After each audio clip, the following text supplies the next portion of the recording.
And good morning, good afternoon, good evening, whenever you're receiving this information. My name is Rafael Vasquez Guzman, and this is your show, Líderes del Futuro, on KBBF 89.1 FM and on the web at kbbf.org.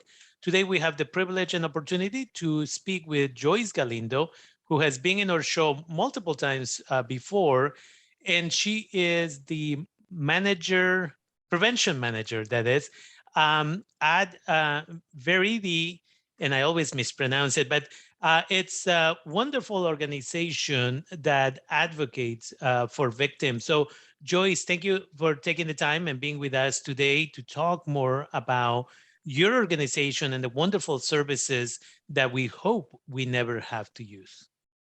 That's very true. I'm so glad you mentioned it that way. But first of all, thank you so much, Rafael, for having me here. Thank you so much for always inviting us, because it's good that our community knows about the services that the county has to offer.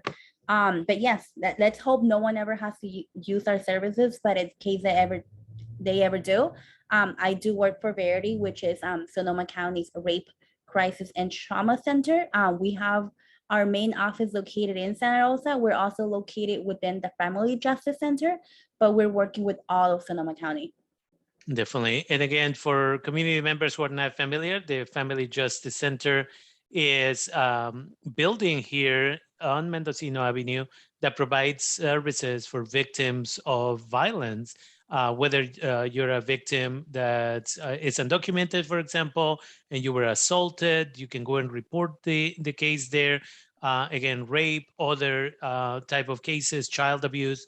And it's just a one-stop center for services. Now, one of the things that I always mention is something that I believe you mentioned to us last time we had you on the show, and that is that during COVID, 2020, part of 2021, a lot of children were learning from home.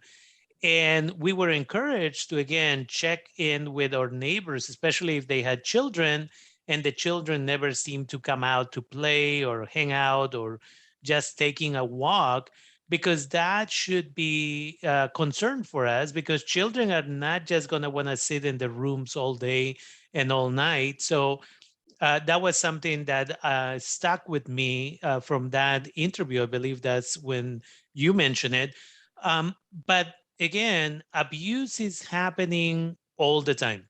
Mhm. And sometimes we don't even know that we are creating an unhealthy space for our own children. And one of the things that you talk about on a regular basis is when we force our children to give hugs, to give kisses, when the child may not be feeling comfortable doing so. Can you tell us a little bit more about that?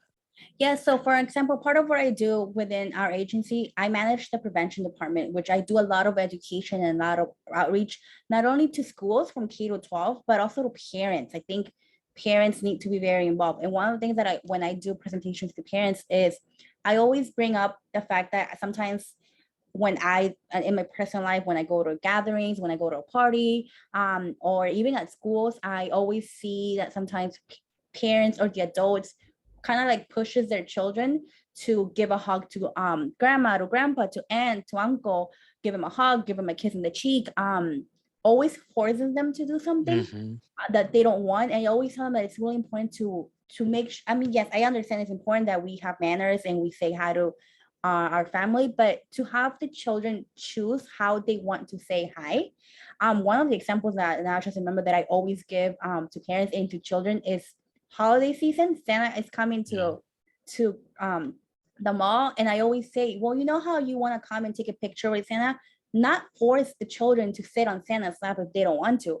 It will still be such a beautiful picture, even if they sit next to Santa, if they stand next to Santa, and kind of have that practice to have the children the right to choose what Mhm. feel comfortable and what they don't feel comfortable with.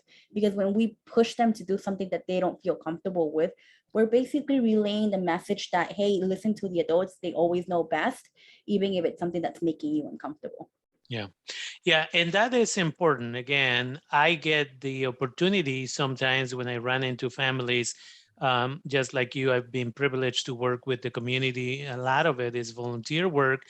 And a mom will say, hey, shake hands with Rafael. And the child is like getting shy, and it's like, absolutely not. You do not have to do that. And especially within the Latinx community, some of the parents will be like, don't be rude, don't be disrespectful. And what it does is it gives me the opportunity to be able to educate, just like you mentioned.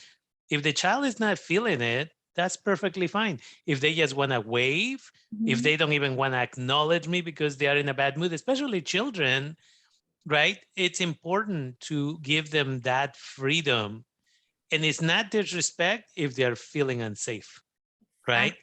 And just like, and one of the things that I know is that when children cannot communicate, especially when they're younger, and they have this sense, the ability to sense other people's energy. And so if they don't feel safe, sometimes we're coming from an argument, a discussion with somebody else, and we're coming into a different situation, but we're still bringing that negative energy with us.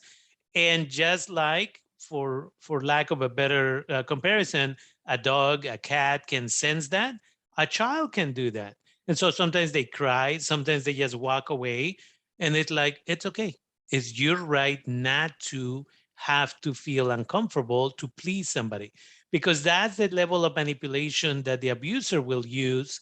And the other one, of course, is, if you don't do this, right, your mom is going to be mad, your dad is going to be mad. And that's because they learned that they had to do this, not because they wanted to, but because from the moment they were young, people force them to do that. The other piece that I always bring up is when they are babies, a lot of parents, especially moms, but some dads will kiss babies on the lips, and then it just keeps happening as the kid gets older and older.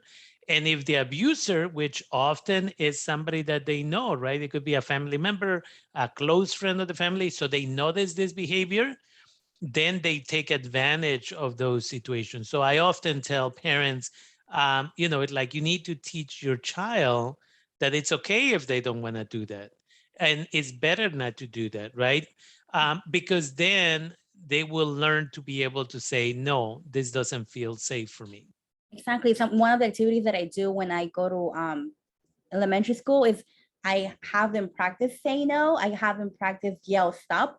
And I always remind them, like, when you were a baby, one of the first words that babies learn how to say is the word no. Mhm. Or like you mentioned, if they didn't feel the energy of someone, they will cry because they didn't want to go with that person. So they, as babies, we learned how to say no, how Mhm. to stay away from someone for whatever reason it may be. But sometimes while we're growing up, I feel like sometimes that gets taken away because now we are scared to say no. But Mhm. I was like, it shouldn't have been a change because since a baby, we didn't even teach them. Kids know how Yeah. to say no.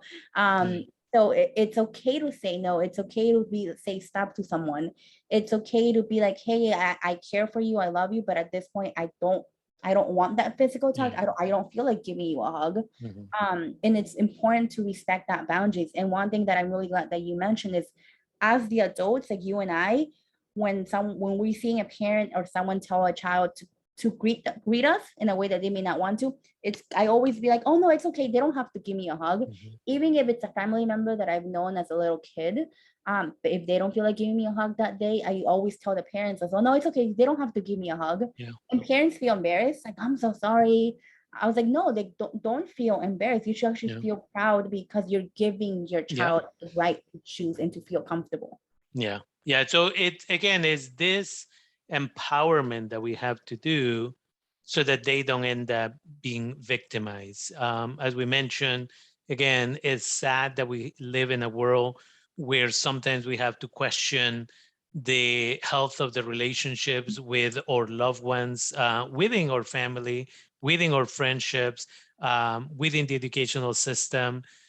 But the statistics are there to prove that that's most often. It's not this stranger danger situation that many kids were taught, who are now adults my age.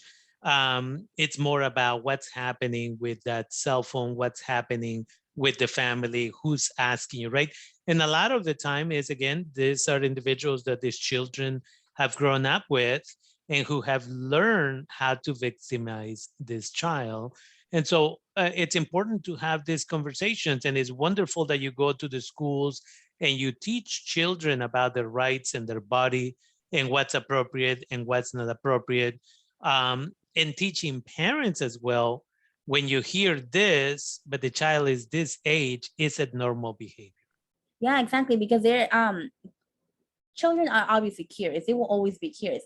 But when we sense that it's something that hasn't been taught at home yet, or they're asking questions that we may think, well, that's not like age appropriate.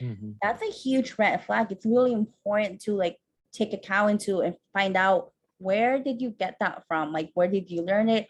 Who told you? Like you mentioned, the cell phones, did you have access to a cell phone? So it is important to have that open conversations and open communication with children, because phones are not giving the right information, or if they're getting it from their friends are not giving them the right information. It's always gonna come down to parents.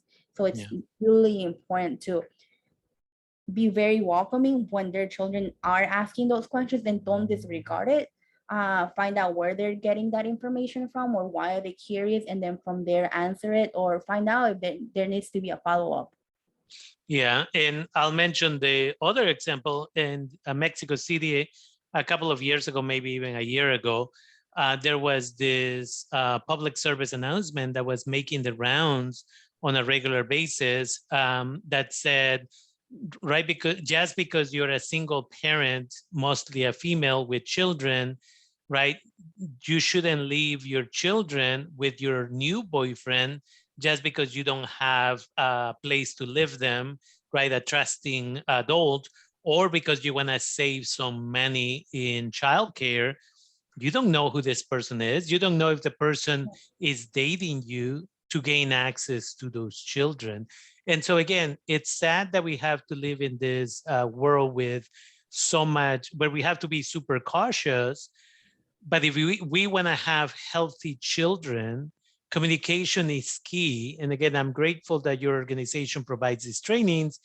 But again, if something was to happen, this organization also exists to be able to respond to the needs of that victim and their family, because you offer therapeutic services, right? Yeah, so we do offer free therapy services for anyone who has been affected by sexual assault, whether directly or indirectly. And when I say indirectly, I say maybe it's a parent, maybe it's a sibling, it's a partner of someone who was abused, and they were also affected by it. So we do offer free therapy for anyone that may need it, even if the abuse happened 20 years ago and just now they're looking into getting counseling. It's never too late, and we're always more than happy to work with anyone. And we do offer our therapy services not only for free, but also in English and Spanish. Definitely. If you could provide us with a phone number and maybe a website where people can get more information. Yeah, so our website, we can always find our website, and it's ourverity.org. And then we're also on social media. We're also on Facebook. We're on Instagram. We're on TikTok, where we do a lot of outreach. We do a lot of statistics, more information on how to talk to children. And on that social media, you can also find us as ourverity.org. And then we do have a 24/7 crisis line number, which is 707-545-7273, in which if anyone needs help in making a report, if anyone wants to for me to guide them on how to talk to their children, for me to come to their schools, anything really, that line is always available. And once again, it's 707-545-7273. Definitely. And again, I'm grateful that this organization has existed for so many years. It's sad that it has that need to exist, but I think a lot of the prevention work that you do has, again, prevented a lot of victimization in the community. So again, I'm grateful that you provide those services. And I want to thank you for taking the time and being with us today here at Líderes del Futuro. Once again, thank you for having us. All right, take care. Thank you.